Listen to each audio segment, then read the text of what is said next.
Assalamualaikum warahmatullahi wabarakatuh.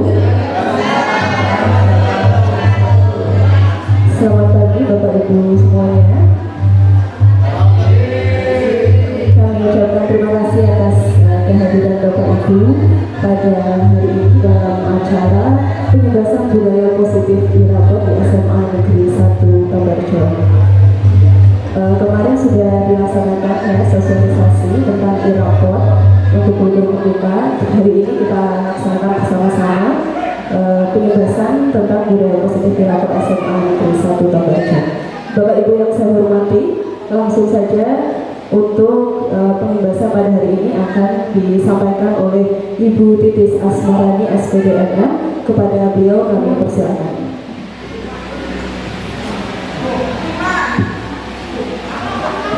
Terima kasih. Assalamualaikum warahmatullahi wabarakatuh. Bapak Ibu Guru SMA Negeri 1 Tambarjo, terima kasih atas kehadirannya pagi hari ini dalam acara pengimbasan budaya positif yang mungkin akan kita terapkan di sekolah kita, yaitu di SMA Negeri 1 Tambarjo. Kayaknya lemes ya. Ayo kita ice breaking dulu sebentar ya. Biar apa namanya? Biar semangat. Nanti ikuti saya. Tepuk satu goyang-goyang. Tepuk dua geleng-geleng. Tepuk tiga. Ha ha ha. Ayo semangat yuk.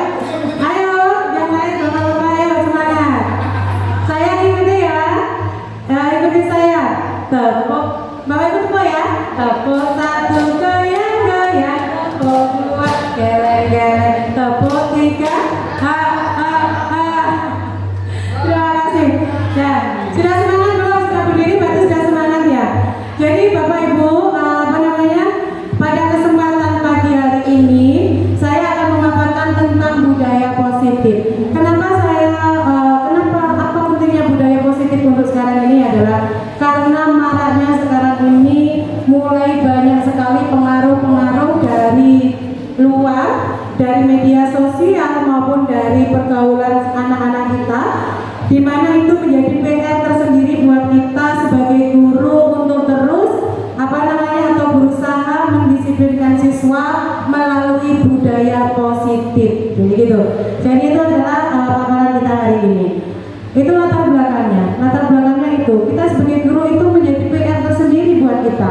Karena kita membawa anak-anak yang sudah di usia 17 tahun, 18 tahun yang nantinya akan menjadi penerus bangsa yang harus kita tuntun mulai sekarang. Lanjut Pak Lu. Kemudian apa yang mendasari budaya positif ini, teman-teman Bapak Ibu?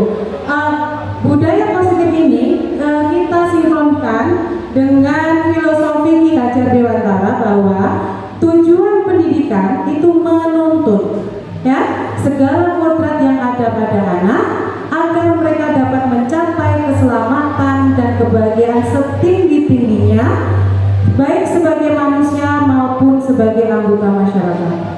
Kemudian guru tidak hanya mengajar, tetapi menuntun siswa menebalkan potensi apa yang dimiliki oleh siswanya.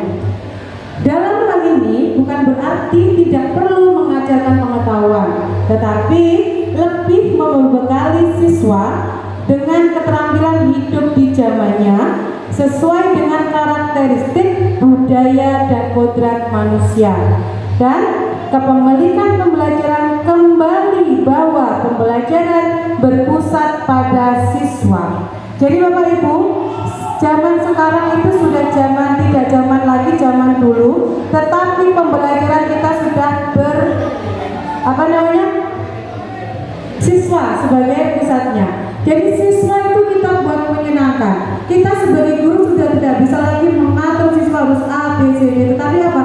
Kita tuntun mereka, kita arahkan mereka sesuai apa potensi mereka. Tidak mungkin dari ratusan siswa kita semuanya pintar matematika, semuanya pintar kimia, semuanya pintar bahasa Indonesia. Tetapi di setiap anak itu memiliki kemampuan yang berbeda. Tugas kita sebagai guru adalah menuntunnya, mengarahkannya sesuai dengan kodrat alam dan kodrat zamannya. Kenapa kodrat zaman? Karena pembelajaran harus mengikuti perkembangan zaman. Jadi kita menggali potensi anak, menuntun potensi anak dengan zamannya. Tidak tidak zaman dulu, jadi terus mengikuti. Kemudian kenapa harus ada budaya positif di sekolah? Apa sih makna budaya positif atau apa contoh penerapan positif yang telah kita terapkan di sekolah? Saya percaya dan yakin Bapak Ibu semuanya sudah menerapkan budaya positif di sekolah kita, ya. Cuman pada ini mungkin kita akan lebih tekankan penerapannya di sekolah kita. Budaya positif di sekolah yaitu nilai-nilai dan kebiasaan-kebiasaan di sekolah yang berpihak pada peserta didik agar mereka dapat berkembang menjadi pribadi yang kritis, penuh hormat dan juga bertanggung jawab. Eksplorasi konsep budaya positif. Di dalam budaya positif itu ada beberapa konsep yang perlu kita terapkan. Yang pertama adalah bagaimana perubahan paradigma menjadi stimulus respon melawan teori kontrol. Yang kedua, arti disiplin dan 3 motivasi perilaku manusia. Kemudian keyakinan kelas, hukuman, konsekuensi, restitusi, dan dihukum penghargaan. Yang keempat ada 5 posisi kontrol. Dan kelima ada 5 kebutuhan dasar manusia. Dan yang terakhir adalah ada segitiga restitusi. Sekarang Bapak Ibu saya mohon nanti yang sebelah Mas Iksan tolong menggenggam tangan Pak Lukminanto merayu Mas Iksan untuk membuka genggamannya. Bu Bisapa sendirian ini ya. Bu Bisapa tetap menggenggam tangan. Nanti sebelahnya menggenggam, sebelahnya bagian merayu ya. Coba Bapak Ibu yang kita tolong ya. Semuanya menggenggam, semuanya merayu. Boleh dirayu dengan mau dikasih traktiran atau masih diberikan emas, mau diberikan apa coba? Rayu sebelahnya, adakah yang membuka genggamannya atau tetap menggenggam? Semua terserah Bapak Ibu. Boleh membuka, boleh menggenggam. Ayo coba, coba digenggam. Coba, ya udah, semuanya menggenggam. Saya yang merayu ya. Saya yang merayu coba. Bapak Ibu, kalau Bapak Ibu membuka genggaman nanti saya ajak traktir ke makan ke Sario. Ada saya berikan siapa yang mau menggenggam mau membuka, saya ajak jalan-jalan nanti ke Dela Fonte. Siapa ya? Bumi siapa membuka ya? Bu Ana membuka, siapa yang membuka? Belum. Semuanya sepakat menutup. Saya rayu nggak lupa nih ya. Pak Arif nggak mau membuka? Nggak mau membuka? Pak Lukminanto tetap menutup. Pak Agus menutup? Ya, Bu Eni menutup membuka Bu. Bu Lili menutup, Bu Winin, Bu Eni, Bu Dia menutup. Jadi ini yang membuka ada 3, Bu Bisapa, Bu Hana, dan Pak Amrul. Ya. Bapak Ibu, apa itu maknanya dari kita sendiri? Saya sudah merayu-rayu, mencoba memberikan ngajak jalan-jalan, ngajak apa traktiran, tapi nggak enak ya buat Bapak Ibu. Karena apa? Bapak Ibu lah yang mengontrol diri Bapak Ibu sendiri. Saya nggak mampu mengontrol Bapak Ibu ya. Orang lain nggak bisa mengontrol Bapak Ibu. Apakah genggaman ini mau ditutup? Kalau dirasa memang genggaman ini adalah hal yang penting, yang tidak mungkin bisa kita bagi, yang memang itu hanya Bapak Ibu yang bisa tahu, Bapak Ibu bisa nggak usah membuka, karena Bapak Ibu yang mengontrol diri sendiri. Bagaimana dengan membuka itu juga kontrol dari Bapak Ibu sendiri. Bahwa apa pengaruh itu bisa Bapak Ibu terpengaruh oleh rayuan-rayuan tadi, boleh dibuka dan boleh, nggak ada yang salah karena itu kontrol. Ketika kita mau membuka ataupun kita mau menutup itu adalah diri kita. Jadi perlu digarisbawahi apa namanya bahwa kita memberikan terhadap siswa kita. Kita tidak bisa mengontrol siswa tanpa kemauan siswa itu untuk berubah.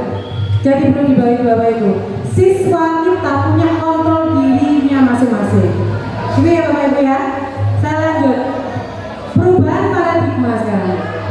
Untuk membangun budaya positif, sekolah perlu menyediakan lingkungan yang positif, lingkungan aman dan nyaman agar murid-murid mampu berpikir, bertindak dan mencipta dengan merdeka, mandiri dan juga bertanggung jawab. Dan lazimnya disiplin selalu dikaitkan dengan kontrol. Dalam hal ini kontrol guru dalam menghadapi murid. Kita sama-sama mengontrol diri. Bagaimana kita mengontrol diri sebagai murid, sebagai guru, dan bagaimana murid mengontrol dirinya sebagai murid. Yang jelas kita tidak bisa mengontrol orang lain. Yang bisa kita kontrol adalah diri kita sendiri. Kemudian, sebenarnya kalau kita samakan dengan seorang petani, kita profesi kita sebagai guru itu sama tugasnya dengan seorang petani. Saya kasih contoh bahwa perbandingannya apa? Seorang petani padi, yaitu dia hanya dapat menuntun padi itu menjadi tumbuh menjadi baik. Ya, dia hanya mampu memperbaiki kondisi tanah, memelihara tanaman padi, memberi pupuk dan air, serta membasmi ulat maupun jamur-jamur yang mengganggu. Seperti itu pun kita sebagai guru, kita hanya mampu menuntun, mengarahkan siswa kita menjadi ke arah yang lebih baik, tentunya menggali potensi sesuai dengan minat dan bakatnya siswa kita masing-masing. Jadi tidak perlu kita memaksa anak untuk mengikuti apa yang perlu kita inginkan, karena siswa memiliki karakteristik yang berbeda-beda. Kemudian ada beberapa macam miskonsepsi dalam teori kontrol yang kadang kita terapkan di sekolah. Yaitu yang pertama, ilusi guru mengontrol murid. Di situ teori kontrol menyatakan bahwa semua perilaku memiliki tujuan, bahkan terhadap perilaku yang tidak disukai. Yang kedua, ilusi bahwa semua penguatan positif, efektif dan bermanfaat dalam jangka waktu tertentu, kemungkinan murid tersebut akan menyadarinya dan mencoba untuk menolak bujukan kita. Atau bisa jadi murid tersebut menjadi tergantung pada pendapat sang guru untuk berusaha membujuknya. Ini sering kita lakukan. Terus yang ketiga, ada ilusi bahwa kritik dan membuat orang merasa bersalah dapat menguatkan karakter. Yaitu apa? Menggunakan kritik dan rasa bersalah untuk mengontrol murid menuju pada identitas gagal. Mereka belajar untuk merasa buruk tentang diri mereka sendiri. Yang terakhir, ilusi bahwa orang dewasa memiliki hak untuk memaksa, bahwa perilaku memaksa tidak akan efektif untuk jangka waktu panjang dan sebuah hubungan permusuhan akan terbentuk. Itu juga sering kita terapkan. Jadi mulai sekarang mungkin kita akan belajar bersama-sama tentang teori, menerapkan tentang teori kontrol. Terus kemudian bagaimana, apakah mampu kita merubah paradigma stimulus respon menjadi teori kontrol? Selama ini kan paradigma kita adalah stimulus respon, akan kita ubah menjadi teori kontrol. Bagaimana kita bisa? Tentunya kita pasti mampu. Yaitu apa? Bila kita ingin membuat kemajuan perlahan, sedikit-sedikit ubahlah sikap atau perilaku Anda. Namun bila Anda ingin memperbaiki cara-cara utama kita, maka kita perlu mengubah kerangka acuan kita. Bagaimana Anda berpikir tentang manusia, ubahlah paradigma Anda, skema pemahaman dan penjelasan aspek-aspek tertentu tentang realitas. Bahwa kita sebenarnya sebagai Bapak Ibu Guru tidak perlu banyak apa yang kita lakukan pada siswa. Sebenarnya satu, pertama adalah kita menjadi teladan atau contoh bagi siswa semuanya. Ya. Kemudian ada 3 motivasi perilaku manusia atau arti disiplin dan 3 motivasi perilaku manusia. Bapak Ibu, kadang-kadang kita mendengar kata disiplin itu sudah merasa wah ini mesti hukuman, ya enggak? Ini mesti banyak aturan, ini mesti banyak tekanan, atau ini mesti ke arah yang gitu kan ya, tidak nyaman untuk didengar ketika kita mendengar kata disiplin. Padahal sebenarnya disiplin yang sebenarnya itu selalu kata disiplin dikaitkan dengan kata tertib, teratur, kepatuhan pada peraturan. Kata disiplin itu adalah berasal dari bahasa Latin yang artinya belajar. Belajar disiplin diri membuat orang menggali potensinya menuju sebuah tujuan apa yang dia hargai. Sebenarnya disiplin itu dari diri kita sendiri. Ya, dari bagaimana diri kita berusaha mendisiplinkan diri kita sendiri. Kemudian dalam budaya kita, makna kata disiplin telah berubah menjadi sesuatu yang dilakukan seseorang pada orang lain untuk mendapatkan kebutuhan. Kecenderungan umum adalah menghubungkan disiplin dengan ketidaknyamanan, bukan dengan apa yang kita hargai atau pencapaian suatu tujuan mulia. Ada 3 motivasi perilaku manusia, yaitu kenapa perilaku manusia itu ada dimotivasi oleh 2, dari motivasi eksternal dan motivasi internal. Yang pertama, teori motivasi yang pertama, untuk menghindari ketidaknyamanan atau hukuman. Biasanya anak-anak seperti itu ya. Kenapa kita termotivasi untuk melakukan sesuatu? Karena untuk menghindari ketidaknyamanan atau supaya tidak dihukum. Biasanya kan gitu. Apa yang akan terjadi apabila saya tidak melakukannya? Apa yang akan terjadi ketika saya terlambat sekolah? Atau apa yang akan terjadi ketika kita tidak mengerjakan tugas? Itu motivasi yang ada di siswa ataupun kita itu dari motivasi eksternal. Yang kedua, untuk mendapatkan imbalan dari orang lain atau institusi. Jadi untuk mendapatkan imbalan, biasanya apa yang akan saya dapatkan ketika saya melakukan sesuatu? Apa yang saya peroleh misalnya ketika kita melaksanakan tugas? Nah, itu adalah motivasi eksternal karena ada dari luar yang diinginkan. Yang ketiga, untuk menghargai diri sendiri, menjadi insan sesuai dengan harapan kita. Nah, yang ketiga ini adalah dari diri sendiri, dari motivasi internal dari diri kita sendiri dengan tujuan disiplin positif. Ya, bahwa saya akan menjadi orang yang seperti apa bila saya melakukannya. Nah, seperti itu. Kemudian ada banyak sekali motivasi-motivasi itu apa yang harus kita lakukan atau yang menjadi suatu latar belakang ketika kita melakukan sesuatu. Misalnya, sebelum kita melakukan sesuatu, mari kita Bapak Ibu bertanya pada diri kita sendiri, bagaimana kita berperilaku, mengapa kita melakukan segala sesuatu. Kemudian, apakah kita melakukan sesuatu karena adanya dorongan dari lingkungan atau dorongan dari orang lain. Hal itu harus kita tanyakan pada diri kita sendiri. Karena apa? Yang tahu betul itu adalah diri kita sendiri. Kita tidak dari orang lain, tapi diri kita yang mampu menjawab ketiga pertanyaan tersebut. Yang kemudian, terkadang kita melakukan sesuatu karena kita menghindari rasa sakit atau ketidaknyamanan. Terkadang juga melakukan sesuatu untuk mendapatkan apa yang kita mau. Misalnya, mendapatkan senyuman, mendapatkan pujian, dan mungkin mendapatkan hadiah maupun uang.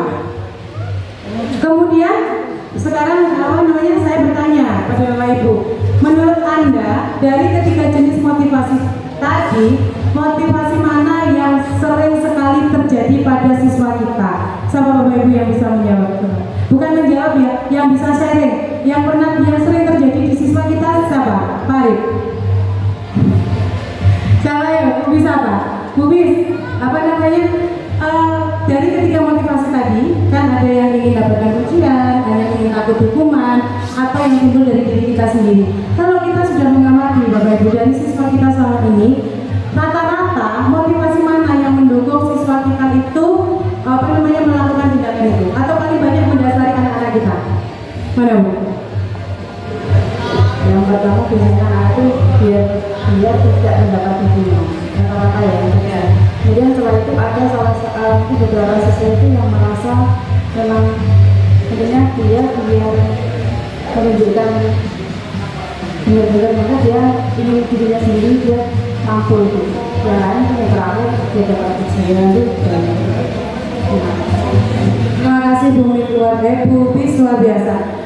Baik Bapak Ibu, ya saya pun juga merasakan seperti itu kalau kita melihat anak kita. Namanya siswa ya, mesti banyak takut dihukum itu mesti. Apalagi kalau sudah di pintu gerbang, sudah ada yang menjaga, itu mesti dia motivasi untuk berangkat pagi itu takut nanti kalau ketemu Bu A, Pak A ya kan, Bu B, Pak B ya, itu motivasi karena dia takut dihukum. Seperti yang disampaikan Bu Bis tadi. Yang kedua juga mereka ingin mendapatkan ujian. Kadang-kadang kan Bapak Ibu kalau pinternya kalian datang pagi atau kalian mengerjakan tugas ya, untuk mendapatkan pujian. Dan yang ketiga tadi disampaikan bahwa dari motivasi dari diri siswa sendiri juga ternyata ada, karena memang yang kita amati di sekolah kita beberapa anak itu sudah punya tanggung jawab terhadap dirinya sendiri bahwa saya harus melakukan sesuatu karena saya ingin menjadi sesuatu. Selanjutnya adalah keyakinan kelas, hukuman, konsekuensi, restitusi, dan dihukum penghargaan. Jadi Bapak Ibu, dalam menerapkan budaya positif di sekolah kita nanti, nanti bisa kita rumuskan bahwa pertama kali yang kita lakukan adalah melaksanakan keyakinan kelas. Apa yang keyakinan kelas itu adalah kesepakatan kelas nanti. Apa yang sudah disepakati siswa di dalam kelas, tentunya kalau itu keyakinan yang sudah disepakati bersama-sama, mereka pun akan tahu nanti atau mampu mempertanggungjawabkan apa yang sudah dibuatnya. Jadi pertama Bapak Ibu itu tentang keyakinan kelas. Untuk terbentuknya terwujudnya budaya positif, pertama-tama perlu diciptakan dan disepakati keyakinan-keyakinan atau prinsip-prinsip dasar bersama di antara warga sekolah. Keyakinan yaitu nilai kebajikan atau prinsip-prinsip yang universal yang disepakati bersama secara universal, lepas dari latar belakang suku, bangsa, negara maupun agama. Menurut dosen 1998 bahwa suatu keinginan akan lebih memotivasi seseorang dari dalam atau memotivasi secara intrinsik. Keyakinan kelas. Mengapa tuh harus ada keyakinan kelas? Mengapa tidak sebuah konsekuensi saja? Kenapa? Mengapa tidak peraturan saja? Mengapa harus keyakinan kelas? Kenapa tidak konsekuensi saja? Kenapa harus peraturan keyakinan kelas? Dan bagaimana mewujudkan sebuah keyakinan kelas yang efektif? Jadi Bapak Ibu, suatu keyakinan kelas akan lebih memotivasi seseorang dari dalam, karena kita sendiri yang membuat keyakinan-keyakinan tersebut. Secara intrinsik seseorang akan lebih tergerak dan bersemangat untuk menjalankan keyakinan daripada hanya sekedar mengikuti serangkaian peraturan. Jadi Bapak Ibu, mulai mungkin semester depan ini kita sudah membuat keyakinan kelas, sehingga nanti apa itu yang dibuat anak-anak sendiri. Jadi anak-anak akan melakukan sendiri karena bukan diatur oleh kita yang mengatur. Tentunya keyakinan kelas itu adalah yang membawa ke hal atau perubahan ke arah yang positif. Terus kemudian ada hukuman, konsekuensi, dan restitusi. Tindakan terhadap suatu pelanggaran pada umumnya berbentuk hukuman dan konsekuensi. Apa itu hukuman? Hukuman itu bersifat tidak terencana atau tiba-tiba. Sedangkan kalau konsekuensi itu sudah terencana atau sudah disepakati. Kembali, berarti apa? Yang terakhir ada restitusi. Jadi ini nanti mungkin budaya positif itu ada langkah terakhirnya adalah restitusi.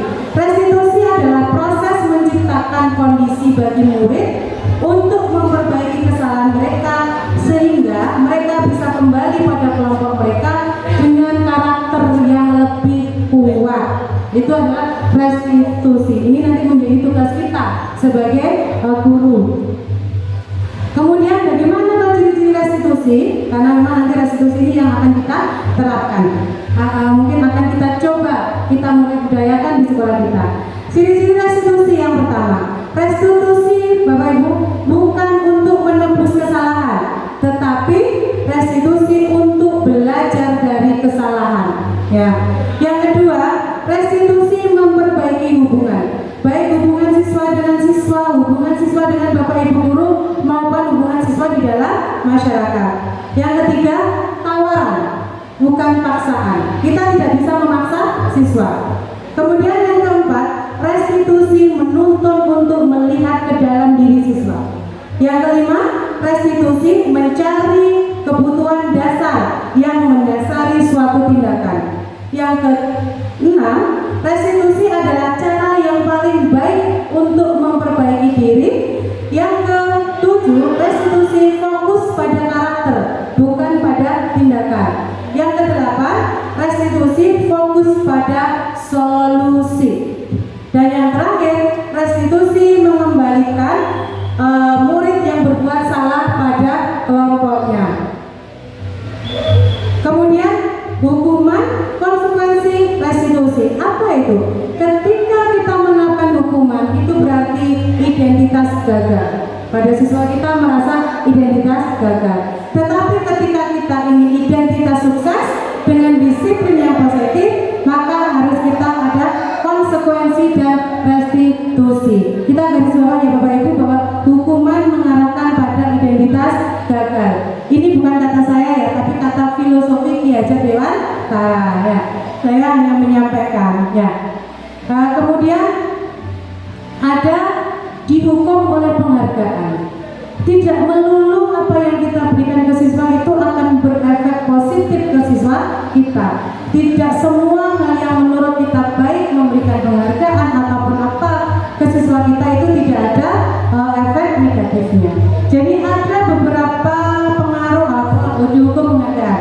Jadi saat kita berulang kali menjanjikan hadiah kepada anak-anak agar berperilaku perilaku tanggung jawab, atau kepada seorang murid agar mempelajari sesuatu yang baru, atau kepada seorang karyawan agar melakukan pekerjaan yang berkualitas, kita sedang berasumsi bahwa mereka tidak dapat melakukannya atau mereka tidak akan memilih untuk melakukannya ketika tidak diberikan oleh penghargaan. Jadi seperti itu. Ada beberapa dihukum oleh penghargaan. Yang pertama adalah pengaruhnya pada jangka panjang dan jangka pendek. Penghargaan itu tidak efektif dan penghargaan itu juga bisa merusak hubungan. Penghargaan juga mengurangi ketepatan, penghargaan menurunkan kualitas, penghargaan mematikan kreativitas, penghargaan menghukum dan motivasi dalam diri atau intrinsik. Terus selanjutnya adalah tentang kebutuhan dasar manusia. Bapak Ibu, kita juga dalam melakukan menangani siswa ataupun menangani diri kita sendiri ataupun memotivasi siswa, maka ada 5 kebutuhan dasar yang harus kita penuhi, baik di dalam diri kita sendiri maupun di dalam siswa. Yang pertama adalah kebutuhan untuk bertahan hidup. Yang kedua ada kebutuhan akan kesenangan. Yang ketiga kebutuhan akan cinta dan kasih sayang. Dan yang keempat ada kebutuhan akan kebebasan. Dan yang kelima kebutuhan akan penguasaan. Jadi harus kita jadi bahan ketika kita melakukan atau menerapkan budaya positif di sekolah nanti. Bahwa apa? Ketika salah satu di antara 5 kebutuhan dasar ini tidak terpenuhi, maka akan muncul reaksi negatif. Jadi kita sebagai guru harus peka. Apa yang dibutuhkan oleh siswa kita? Mana yang perlu kita sempurnakan untuk menyempurnakan atau untuk melengkapi 5 kebutuhan dasar tersebut. Kemudian ya, kebutuhan untuk bertahan hidup. Kebutuhan bertahan hidup adalah kebutuhan yang bersifat fisiologis. Jadi untuk bertahan hidup misalnya ada kesehatan, rumah, makanan, dan kebutuhan biologis sebagai bahan dari proses reproduksi, termasuk kebutuhan untuk terus bertahan hidup. Kemudian yang kedua ada kebutuhan kasih sayang dan rasa diterima. Kebutuhan ini dan 3 kebutuhan berikutnya adalah kebutuhan psikologis. Jadi Bapak Ibu, kebutuhan untuk disayangi dan diterima meliputi kebutuhan akan hubungan dan koneksi sosial. Kemudian kebutuhan untuk memberi dan menerima kasih sayang, dan kebutuhan untuk merasa menjadi bagian dari suatu kelompok tertentu. Jadi menjadi PR juga kita Bapak Ibu, bagaimana kita bisa mengkondisikan nanti siswa kita di kelas semuanya merasa tercapai kebutuhan akan kasih sayangnya. Tidak hanya dengan siswa, tetapi juga dengan sesama teman sejawat. Jadi harus terpenuhi kebutuhan kasih sayangnya itu, merasa diterima dan tidak merasa ditinggal oleh teman-temannya atau oleh Bapak Ibu guru. Itu harus kita penuhi.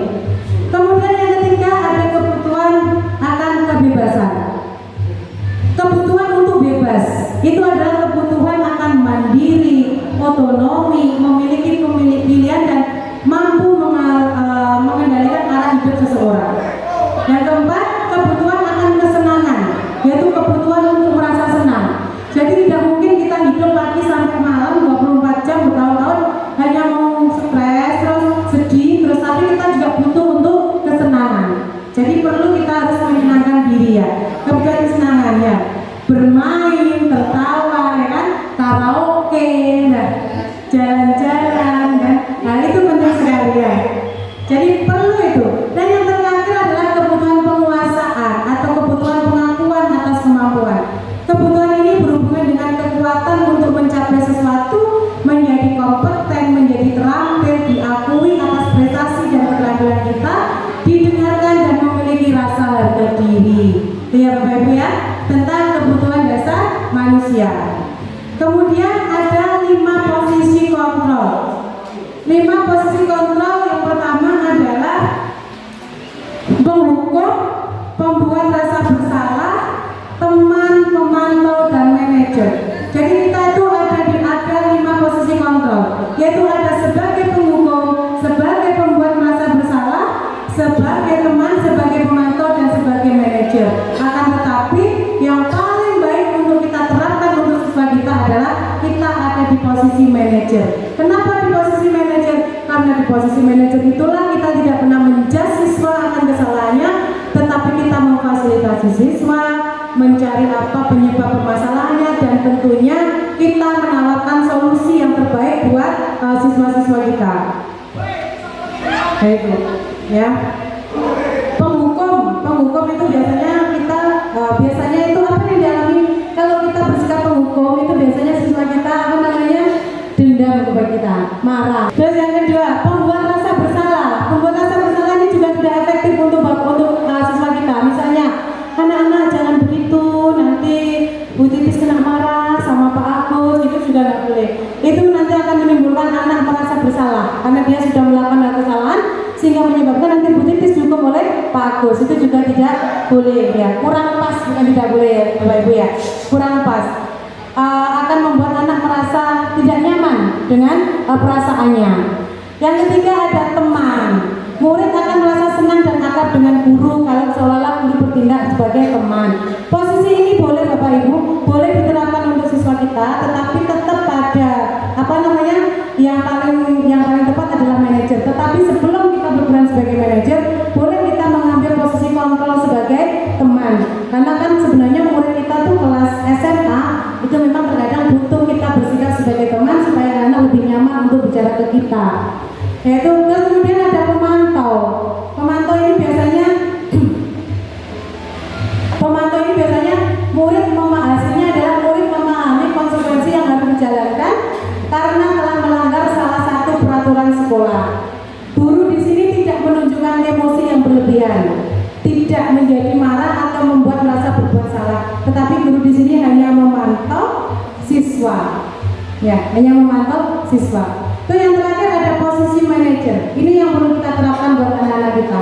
Yaitu posisi terakhir manajer adalah posisi di mana guru berbuat sesuatu bersama dengan murid, mempersilahkan murid mempertanggungjawabkan perilakunya, mendukung murid agar dapat menemukan solusi atas permasalahannya sendiri. Kemudian yang terakhir ada segitiga restitusi. Segitiga restitusi ini adalah nanti yang bisa kita terapkan yang sinkron dengan budaya positif. Ada tiga hal langkah-langkah dalam segitiga restitusi. Yang pertama, satu, menstabilkan identitas siswa. Jadi ketika anak mendapat ada masalah atau kita menyelesaikan masalah yang terjadi pada siswa, kita sebaiknya menerapkan segitiga restitusi dengan semuanya. Jadi mulai sisi 1, 2, dan 3. Yang pertama adalah menstabilkan identitas, yaitu di mana menstabilkan identitas adalah bagian dasar dari segitiga yang bertujuan untuk mengubah identitas anak dari yang gagal karena melakukan kesalahan menjadi orang yang sukses. Anak yang melanggar peraturan karena sedang mencari perhatian adalah anak yang sedang mengalami kegagalan. Jadi di sini anak-anak tidak perlu langsung kita marahi, tapi kita tanya dulu, kenapa kamu berbuat seperti itu? Kenapa? Apa yang terjadi? Oh iya, misalnya Budia juga seperti itu dulu waktu muda, masih suka kongko misalnya, tetapi tetap tidak lupa belajar. Nah itu kita menstabilkan dulu identitas diri siswa itu. Jadi kita menyenangkan dulu dengan siswa. Yang kedua, validasi tindakan yang salah.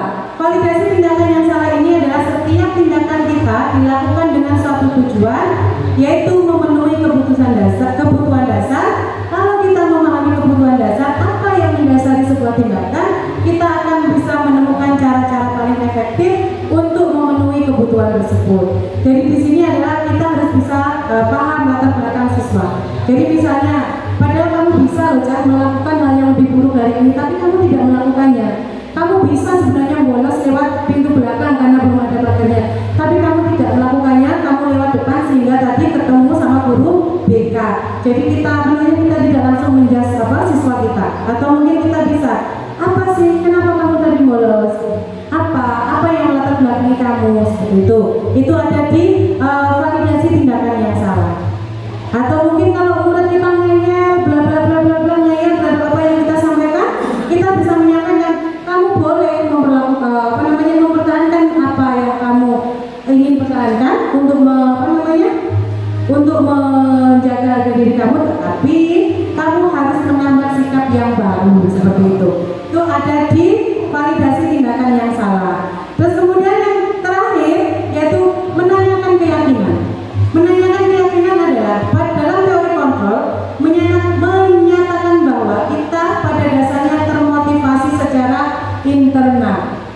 bahwa ketika identitas sukses telah tercapai di langkah pertama, kemudian dan tingkah laku yang salah telah tervalidasi di langkah kedua, maka anak akan siap untuk dihubungkan dengan nilai-nilai yang dia percaya dan berpindah menjadi orang yang dia inginkan. Yaitu misalnya, apa yang kita percaya sebagai dalam satu kelas atau keluarga? Apa nilai-nilai yang sudah kita sepakati? Apakah bayangan kamu ketika kita menyepakati keyakinan kelas? Jadi di situ mengajak anak sudah mau berubah atau meyakinkan bahwa mereka siap meyakinkan mereka bahwa mereka siap untuk merubah menjadi yang lebih baik. Baik Bapak Ibu, itu adalah presentasi saya tentang budaya positif. Tentunya setelah mempelajari modul 1.4 ini, maka saya sudah melaksanakan suatu tindakan atau aksi nyata yang saya awali dengan menerapkan atau membuat keyakinan kelas. Kebetulan kemarin saya sudah membuat keyakinan kelas dengan anak-anak. Berikut akan saya tayangkan video keyakinan kelas yang sudah saya laksanakan.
Senangnya berarti yang membuat gerakan senangnya adalah yang terlambat. Seperti itu?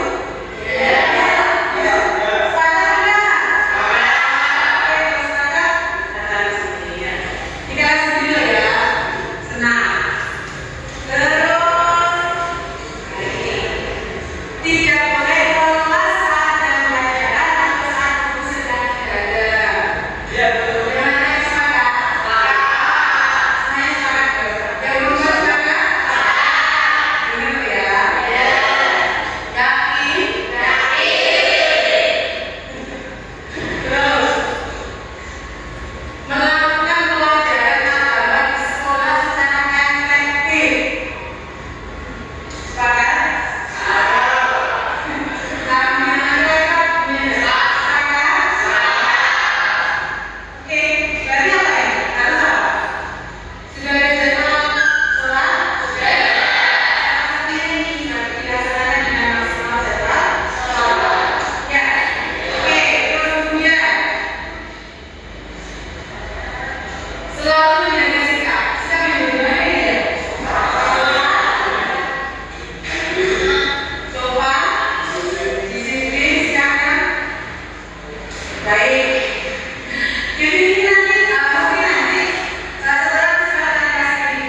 menjaga kebersihan juga, sepatu harus siap juga, menjaga kerapian, nanti yang dibuka ya, menjaga kebersihan kelas, tidak boleh dibatalkan di kelas.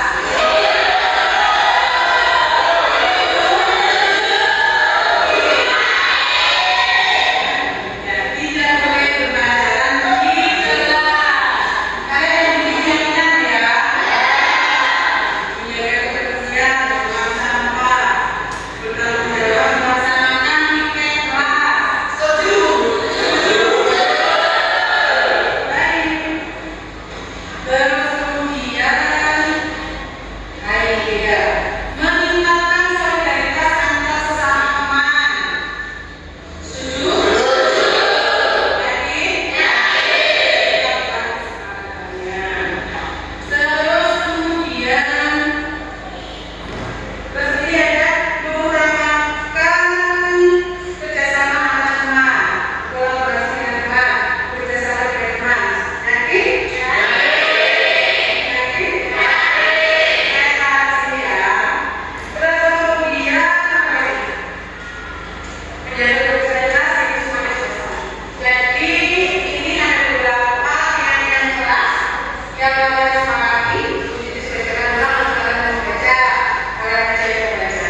tadi adalah keyakinan kelas yang sudah saya sepakati dengan anak-anak, dan alhamdulillah dalam beberapa hari ini anak-anak sudah menerapkan atau melaksanakan apa yang sudah mereka yakini di kelas.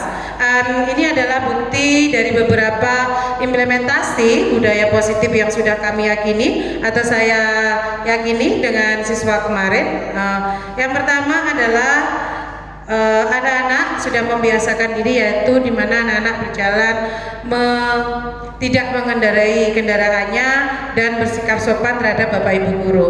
Terus ini adalah dia juga, anak-anak juga menyapa, kemudian sopan santun terhadap ibu guru yang ada di depan pintu gerbang atau yang sedang menyambut mereka. Terus kemudian ini adalah bagian dari contohnya. Terus kemudian anak-anak yakin dan juga melaksanakan keyakinannya, yaitu selalu menjaga kebersihan kelas, yaitu anak-anak juga senang sekali menjaga kebersihan kelasnya sampai ke belakang kelas juga mereka bersihkan. Kemudian menjaga 7K dengan mencintai tanaman atau menyiram bunga. Kemudian anak-anak juga tertib atau melaksanakan 7K, yaitu disiplin, tertib, terbukti dengan anak-anak berpakaian rapi dengan atribut yang lengkap tanpa kurang suatu apapun. Kemudian anak-anak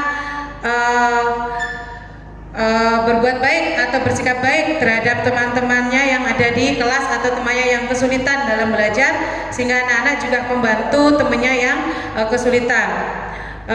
Dan ini juga anak-anak sepakat kemarin membayar kas, dan ternyata anak-anak sudah diterapkan juga anak-anak membayar kas dengan rutin. Kemudian anak-anak juga berpakaian rapi, tertib ketika di kelas. Ini adalah foto ketika anak-anak sebelum memulai pembelajaran. Mereka tertib dan juga mereka semangat untuk belajar. Terus kemudian nih, anak-anak juga berdoa. Kemudian anak-anak ini ada membaca juz amma sebagai keyakinan mereka bahwa akan melaksanakan pembelajaran agama dengan baik. Itu contohnya adalah ada membaca juz amma, termasuk juga tadi berdoa. Kemudian anak-anak sholat berjamaah ini dilakukan setiap hari pada saat sholat duhur dan juga sholat duha. Kemudian anak-anak juga belajar dengan sungguh-sungguh, yaitu tidak hanya dengan bapak ibu guru ketika di kelas, tetapi ketika tadi keyakinannya kalau jam kosong anak-anak tidak boleh kemana-mana, dan di sini anak-anak melaksanakan pembelajaran atau mencari ilmu di perpustakaan sekolah, yaitu dengan membaca-baca buku. Nih, dan kemudian anak-anak juga belajar di kelas dengan diskusi atau berkolaborasi dengan temannya dengan semangat. Mereka saling berbagi ilmu, sharing, sehingga tercipta pembelajaran di kelas yang membahagiakan dan menyenangkan bagi mereka. Terus ini juga anak-anak diskusi dalam belajar. Anak-anak berdiskusi dalam belajar. Jadi Bapak Ibu, terima kasih. Itu adalah paparan saya tentang budaya positif. Saya mohon juga nanti kiranya di semester pertama yang insya Allah kita laksanakan di bulan Januari, Bapak Ibu guru semua termasuk saya mampu berkolaborasi bersama-sama melaksanakan atau menerapkan budaya positif. Tentunya budaya positif ini sudah Bapak Ibu terapkan sehari-hari, tetapi kita tambahkan lagi nanti adalah tentang keyakinan kelas. Supaya apa? Supaya anak-anak lebih bisa bertanggung jawab atas keyakinan mereka, sehingga mereka tidak merasa bahwa ketika dia melanggar itu tidak merasa kita hukum, tapi memang itu adalah konsekuensi dari apa yang sudah mereka buat di keyakinan kelas tersebut. Baik Bapak Ibu, saya akhiri. Mohon maaf kalau memang ada salah kata ataupun disengaja maupun tidak. Cukup dari saya. Semoga motivasi saya ataupun mimpi saya tentunya semoga budaya positif mulai semester depan ini, bulan depan bisa kita laksanakan dan hasilnya bisa maksimal untuk siswa kita. Assalamualaikum warahmatullahi wabarakatuh.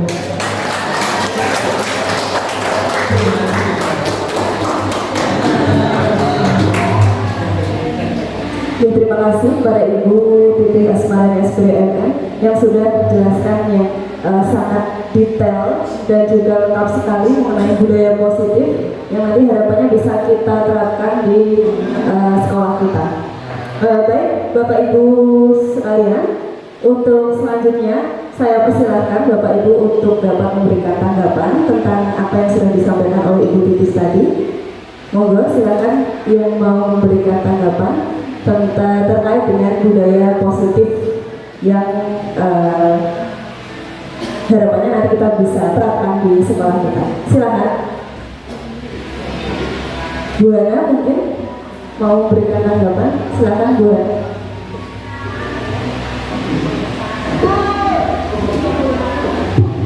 Bismillahirrahmanirrahim. Assalamualaikum warahmatullahi wabarakatuh. Terima kasih atas waktunya. Baik, materinya tadi begitu bagus ya, tentang budaya positif. Tadi yang membekas sekali itu tentang restitusi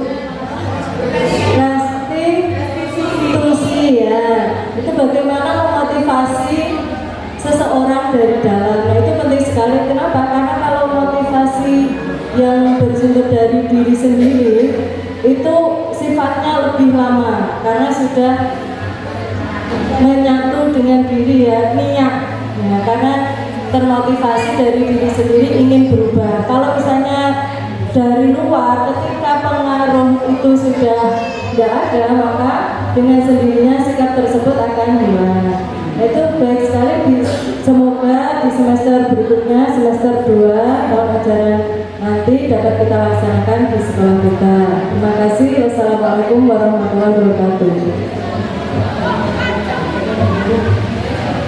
Terima kasih Bu Hana sudah memberikan tanggapan. Tadi terkait dengan restitusi dan motivasi ya. Dan harapannya nanti semoga bisa diterapkan ke anak kita di semester depan. Oke, untuk selanjutnya saya persilakan mungkin untuk Bu Lili selaku guru BK mungkin bisa memberikan tanggapannya. Monggo Bu Lili. Terima kasih atas kesempatan yang diberikan. Apa yang sudah disampaikan oleh Bu Titis tadi tentang budaya positif memang di sekolah kita ini sangat penting saya kira, karena selama kita bersama siswa, maksudnya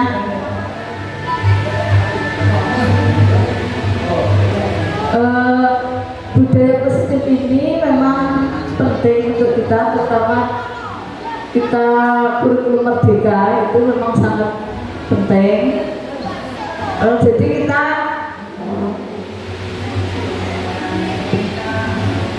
Jadi kita harus memahami bahwa siswa itu mempunyai kebutuhan yang disampaikan oleh Bu Titis tadi. Ada 5 kebutuhan manusia yang itu juga memang terjadi pada siswa, yaitu kebutuhan untuk bertahan hidup, kebutuhan untuk kasih sayang dan rasa diterima, kebutuhan pengakuan, kebutuhan kebebasan dan kebutuhan kesenangan. Jadi kita di sini sebagai guru harus bisa menuntun siswa, mengarahkan siswa.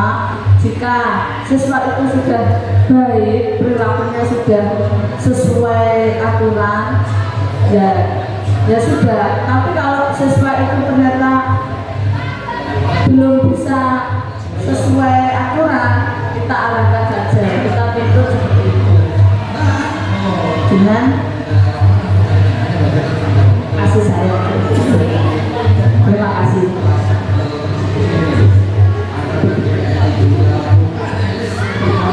Terima kasih Bu Lili selaku guru BK.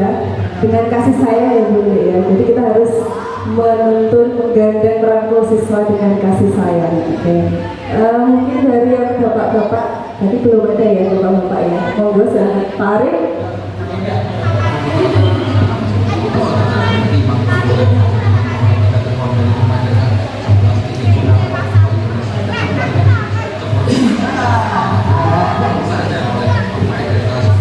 Assalamualaikum warahmatullahi wabarakatuh. Terima kasih atas waktunya. Berbicara tentang budaya positif, apa yang dipaparkan itu sangat luar biasa menurut saya. Satu gambaran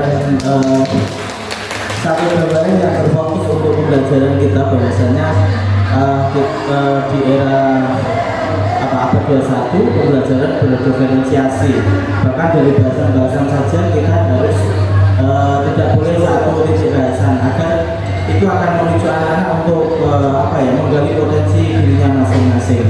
Budaya positif, jadi menggarisbawahi itu aja, bagaimana kita bisa bertindak sebagai seorang kreator dalam sebuah pendidikan atau pembelajaran di tingkat mapel kita masing-masing untuk bagaimana mengimplementasikan apa yang berada di sekitar kita dengan hal-hal yang positif untuk mengarahkan dan mengantarkan anak kita untuk mencapai kesuksesan. Sukses terus Bu Titi, semoga untuk ke depan lebih baik lagi. Cukup dari saya. Assalamualaikum warahmatullahi wabarakatuh. Terima kasih tanggapan yang luar biasa dari Pak Arif mengimplementasikan dalam kehidupan sehari-hari sesuai dengan mapel kita masing-masing. Bapak Ibu, mungkin ada lagi yang mau disampaikan? Sudah? Kalau tidak ada yang mau disampaikan lagi, saya rasa untuk acara pada pagi hari ini kami cukupkan. Sekali lagi terima kasih untuk kehadiran Bapak Ibu semuanya. Terima kasih Bu Titis sudah memberikan materi yang sangat luar biasa. Semoga bisa bermanfaat untuk kita semua dan semoga nantinya bisa kita terapkan di SMA Negeri 1 Tambarjo. Sekali lagi tepuk tangan untuk ini. Mohon maaf kalau tidak ada salah kata. Saya Wassalamualaikum warahmatullahi wabarakatuh.